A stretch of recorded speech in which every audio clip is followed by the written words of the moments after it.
गोर लगै छी समस्त मिथिलावासी के। हम मैथिली नीतू झा अहाँ सबके एकटा छठि के गीत सुनाबऽ जा रहल छी। तऽ सुनू ई छठि के गीत।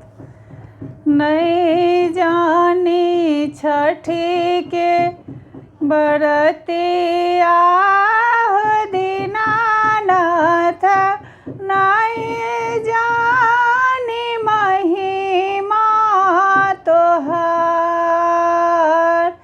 नहीं जानी महिमा तोहार। सबके पुरैला हो मनसा हो दीनानाथ, सुने राज हमार, सुने राज हमार। मतिया फेरिए दियो करमा के गतिया, रोग सोग दुख में सुगति, रोग सोग दुख में सुगत। निरामल काया है छठी मैया, सेवक मांगाए तोहार, सेवक मांगाए तोहार।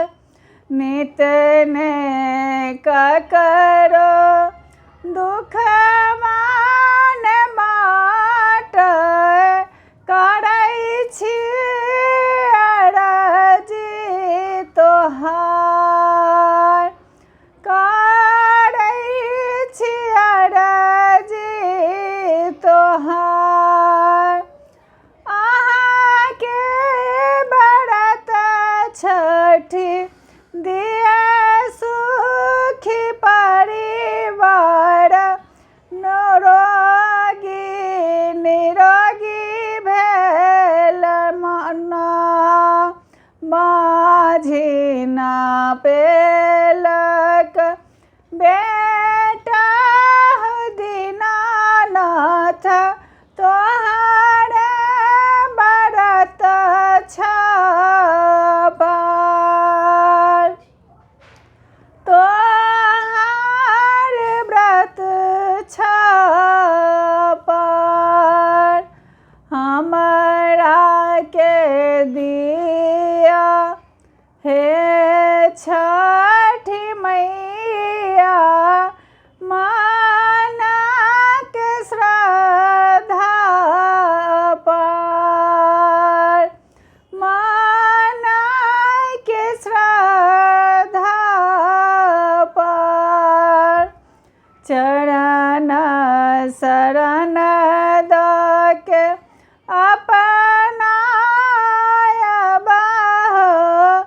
पाप टापी काटय हमार, हमरो जुड़ाएब गलती माफ करब, भेलै गलती हजार, भेलै गलती हजार।